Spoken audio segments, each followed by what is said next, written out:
तो look here, very nice point यार आपके पास, दैट इज करें fundamental theorem of natural number. Natural number की फंडामेंटल थ्योरम क्या होती है उसको देखते हैं हम। तो अगर इसको हम लिखें तो कहते हैं कि ईच नेचुरल नंबर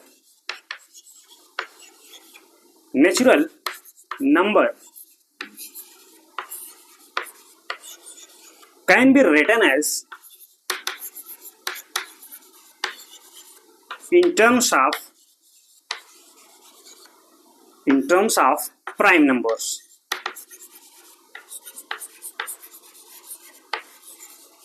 क्या कह रहे हैं भाई कि each natural number can be written as in terms of prime number. कह रहे हैं कोई भी आपकी मतलब प्रत्येक नेचुरल नंबर अगर है कोई भी हो उसको हम प्राइम नंबर के टर्म्स के रूप में लिख सकते हैं। जैसे कोई नेचुरल नंबर अगर n है तो उसको हम कैसे लिख सकते हैं, कुछ ऐसा कि p1 के पावर अल्फा 1, p2 के पावर अल्फा 2, p3 के पावर अल्फा 3, ऐसे ऐसे, ठीक है। ये इंटू रहेगा बीच में। ये कह रहे हैं कि नेचुरल नंबर को कैसे हम लिख सकते हैं, प्राइम नंबर्स के पावर के रूप में लिख सकते हैं। जैसे क्या यहाँ p1 p2 p3 क्या है आपके प्राइम नंबर्स है।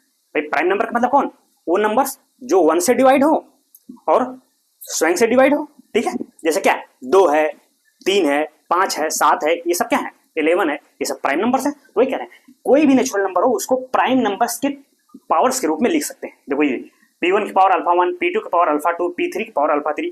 जहाँ अल्फा 1 अल्फा 2 क्या है वो पावर्स है और इधर p1 p2 p3 सब क्या है प्राइम है। जैसे अभी आप देखिए जैसे नेचुरल नंबर आपने 100 ही ले लिया।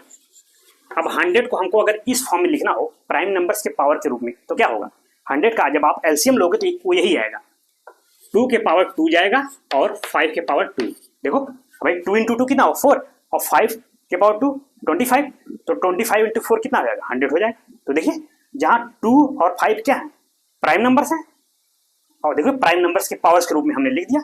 यहाँ अल्फा 1 क्या हो जाएगा आपका 2, अल्फा 2 भी क्या है 2 है। वही कह रहे हैं कि कोई भी नेचुरल आप 100 ही नहीं आप कोई भी नेचुरल नंबर ले लीजिए हमेशा उसको आप प्राइम नंबर्स के पावर्स के रूप में लिख सकते हैं, जस्ट लाइक दिस वन, ठीक है। यही कॉन्सेप्ट है fundamental theorem of natural number. तो उम्मीद है चीजें आपको समझ में आई होंगी।